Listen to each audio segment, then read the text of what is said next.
আজকে নিরামিষ আলুর দম, তার জন্য আলুটা কেটে ধুয়ে নিয়েছি। আলুটা প্রেসারে বসিয়ে দেবো।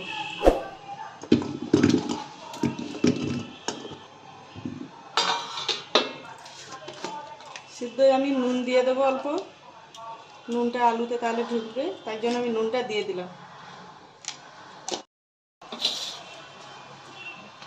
জল দিয়ে দেবো।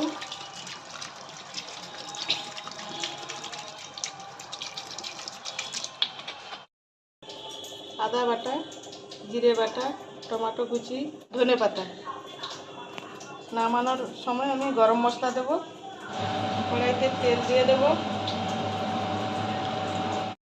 তেল গরম হয়ে গেছে, চিনি দিয়ে কালার করে নেব। প্রথমে আমি টমেটো দিয়ে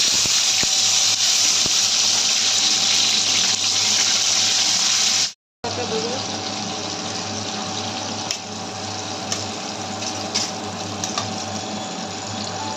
তারপরে লঙ্কা গুঁড়ো দিয়ে দেবো, পরিমাণ মতো দেবো, যে যেমনি ঝাল খায় সেরকমই দেবে। আমরা একটু ঝাল খাই, তাই একটু লঙ্কা বেশি দেবো। হলুদ দিয়ে দেবো, অল্প জল দিয়ে দেবো।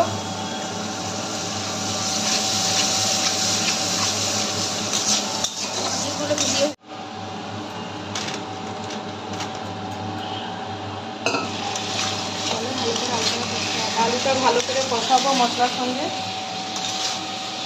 আর আলুর উপরে আমি জিরে বাটাটা দিয়ে দেবো। জিরেটা আমি করে দিলাম, তাহলে গন্ধটা থাকবে।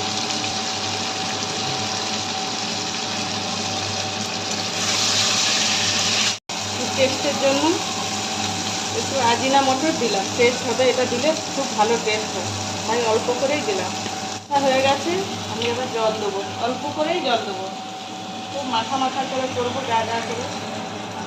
আলুদমের মশলাটা দিয়ে দিলাম। আলুদম হয়ে গেছে, গ্যাস বন্ধ করে দিলাম, আলুদমের মশলাটা দিয়ে দিলাম, উপরে ধনে পাতাটা দিয়ে দিলাম।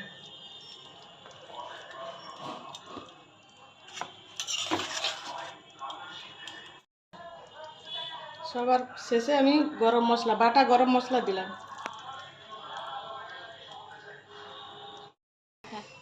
আলুদম হয়ে গেছে, ঢেলে দেবো।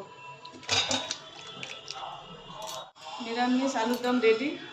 এইভাবে আপনারা বাড়িতে বানিয়ে দেখবেন, ভালো লাগবে। ভালো লাগলে কমেন্ট করে জানাবেন।